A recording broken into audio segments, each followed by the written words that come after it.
Hey, my name is Robbie. I'm in Professor Cromwetter's class, Calc 2B, Summer Session 2, 2010.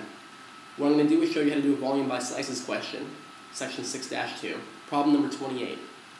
My general strategy with these is I draw my graph, I visualize what I'm looking for, I set up my problem, and I integrate to solve. So I'm going to go ahead and work it out, and we'll talk about it when I'm done.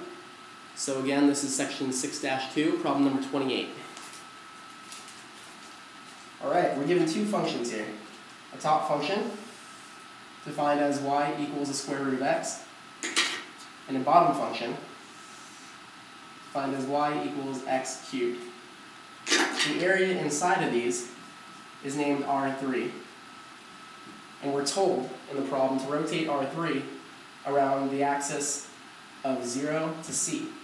So basically we're going to rotate R3 around this y-axis. And to help us visualize what we're looking for, I'm going to draw a rectangle here. And shade in the part that interferes with our shape. Okay, our height is known as dy here, because we're on the y-axis. So if we were to rotate this rectangle around the y-axis, we end up with a washer. And our washer is actually equal to the outer disk minus the inner disk.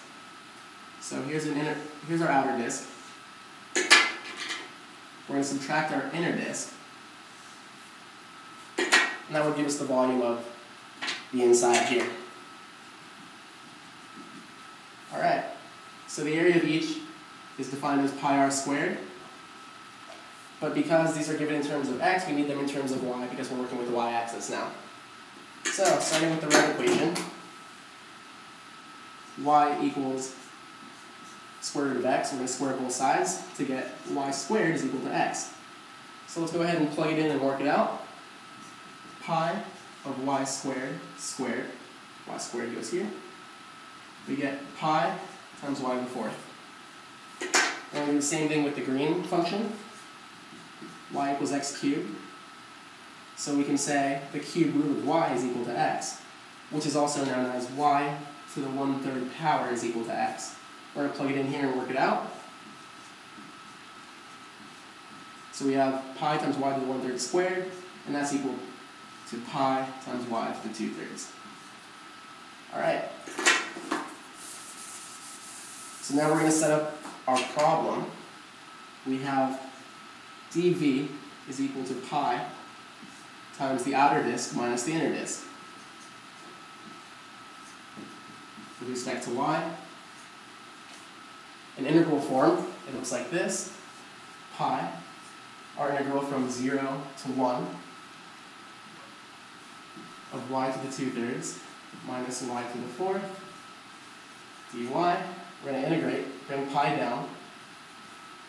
We have 3y to the 5/3 over 5 minus y to the 5th over 5.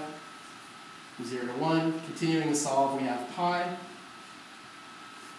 times 3 over 5 minus 1 over 5 minus 0 minus 0, giving us pi times 2/5. So we multiply these together to get our final answer of 2 pi over 5. And that's the volume of this shape, R3, rotated about the y-axis. Once again, you want to draw your graph, visualize what you're looking for, set up your problem, then integrate to solve. It can't get any easier than that. Okay, thanks.